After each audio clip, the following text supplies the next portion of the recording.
Good evening, friends. Today we are going to talk about the Dharma and Artha Konas. So basically, it's the 2, 6, 10, and 159 houses. Dharma houses are 159, and Artha Konas or triangle is the 2, 6, 10 axis or houses. And what we are going to discuss today is basically how are they related to the Pitris, how are they related to the karma of the Pitris, and why do you hear that you have a debt towards your Pitris in terms of providing food, providing other resources, and why is it the karma of your father and the family to basically also provide that to your Pitris? So, and apart from that, what are your duties towards your father? What are the duties your father has towards you, and what is the duty that your Pitris and even your progeny, which is going to come ahead in life, uh, have towards you and towards your fathers and forefathers?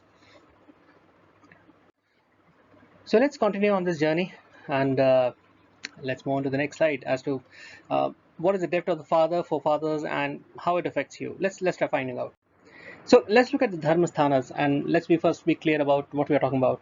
The Dharmasthana is basically the fiery signs, which is 1, 5, and 9. Now, why the 1, 5, and 9? Because the first is you yourself. The fifth is basically one of the Dharmasthana. It is the power and authority which you have, your education. Uh, Also, the fifth house has something to do with your lineage, but not lineage in the sense what you have gotten from your forefathers immediately, but then what lineage do you come from? So if you see fifth house, which also has some of the nakshatras like Magha nakshatra, also talks about your lineage and the power and authority that you derive from them. And also the ninth house. Now, if you look at the ninth house, that's your father, that's your guru. Some people tend to take the 10th house, but ninth house seems to be giving much better results than the 10th. The 10th has got more to do with your karma, I would say. So typically the first house is the self, the fifth house is also your progeny or your kids or your future generations. So the first child is the fifth house, second child is the seventh house, and the third child is the ninth house. You can go ahead in the series and you can keep adding two houses further, and so three houses from the fifth, three houses from the seventh, three houses from the 10th, and you can find the child and further siblings. And the ninth house is your father himself, or the guru, or in some cases an official, you can say, in an office circumstance, anybody who's guiding you, managing you, advising you. So let's move on to the next slide. uh, I mean, in the Christian, you can say mythology, not mythology, I would say, in the Christian religion, they also talk about the Father, the Son, and the Holy Ghost. Now, the Holy Ghost in this case is the Pitris, which I forgot to mention on the previous slide. And it's your forefathers and the authority you derive from them. The ninth is the Father, and the first is you yourself. And since you are the son of the Father, that's how this concept kind of maps into Christianity. Okay, I'm just kidding. Just some subtle humor. So let's talk about the Arthasthanas. Now, what are the Arthasthanas? They are the 2, 6, and 10 houses. The second is your wealth, your resources, your accumulated strength, your whatever you have accumulated, your earning capacity, your savings, also all the resources that you have in your house, the food and the granaries that you have to basically give you all the strength that you need, and also it's got something to do with your stamina overall. And the sixth house is the debt, the rin, or the debt, diseases, and the enemies that you have to fight against. Also, the kind of hard work that you have to put in on a daily basis. That's your sixth house. Basically, your stamina, how much you can fight it out. And the 10th house is your karmasthana. Now, what does that mean? The karmasthana is basically your tasks or work that you need to do on a day-to-day basis. What you need to go out and perform in the world. So indirectly, what that means is what kind of deeds that you need to do, and I mean, what is the major part of the karma that you need to do in which you need to plant, so that in the future it becomes something by which either you're known by or something that you need to do that is expected of you by the professional world, that you can say, uh, roughly speaking. But that's not the exact transliteration either. Uh, so, um, so moving on. what is the connection between the Dharma houses and the Artha houses? Now, there is a connection, and the connection is very, you can say, mathematical, very subtle. And the way the connection is that your own Artha houses, if you were to move them, they are the Artha houses to the first, fifth, and ninth in all three ways. What that means is that the houses 2, 6, 10 are second, sixth, and 10th to the first, fifth, and ninth houses. So it means they are somehow related to each other, and between you, your father, and your Pitris. Now, which means that our karmas, our rin, debts, and dhan, wealth or resources, are related to ourself, our father, and the Pitris. And also for your children. That last part, how is it related to your children, is something that I'll leave uncovered in this video, and I would expect the audience to figure out on your own. So let's move ahead. Now, what does the sixth house really stand for? The sixth house is typically all the horrible things. So 6, 8, 12 are all the horrible things in your life. 6 is your debts, your rogue, rana, shatru. So your the debts, diseases, and your enemies. But that is debt for yourself, in the sense that is a struggle, or that is a debt that you have, which is incumbent upon you, which is something which is owed to you. I mean, which is something which you owe. But then if you look at this, the sixth house, there are some other relationships also that it has. Now, the sixth is the second to the fifth, which means resources for the fifth house. And what is the fifth house? It is not only your children, but also your Pitris, which is food or the resources to your Pitris. So one of the debts that you have is also the food that you need to provide to the Pitris, the resources that you need to provide. So in India, you will see that during the shradh, which in this year is going to be between the 20th September to I think the 5th or the 6th of October. This 15-16 days period is when the shradh will be performed. You as a person owe this service as a debt to your Pitris, and I hope you're able to see the connection now. Why? Because it's the food and resources of Pitris. So whatever you can give, food, clothes, anything that your Pitris liked. They may be in in a modern tech language, you would say they may be in a virtual form, or they may be in a form where they don't have a body, but then a lot of their desires are something which would still be pending. And during this time, the Pitris get the access to the resources in the world. They get access to come back from the other world, back to our earthly zones, and they try to look for those things, those experiences which they had when they had a body. And you can actually connect to them. This is the time when basically nature allows you to be able to serve your Pitris and provide them the food and resources. Why? Because the sixth house, which is your pending karma, is basically the second to the fifth. So it is your debt to the Pitris. Now, if you look at the sixth house, it is also forming a 10th house relationship to the ninth house. It is the karma of the father, and it is the karma of your guru or the pandits to basically make sure that this food is provided. Now, many times, these food and resources are provided. Now, many times, you may say that the father, if he's alive, it's not something that you should do, or something which is not incumbent upon you, or the women in the family should not do. Yes, the Shastras may say that, but then say, suppose your father or your elderlies in the family are not following that tradition. It's a tradition that has been forgotten. Your sixth house is getting worse. What do?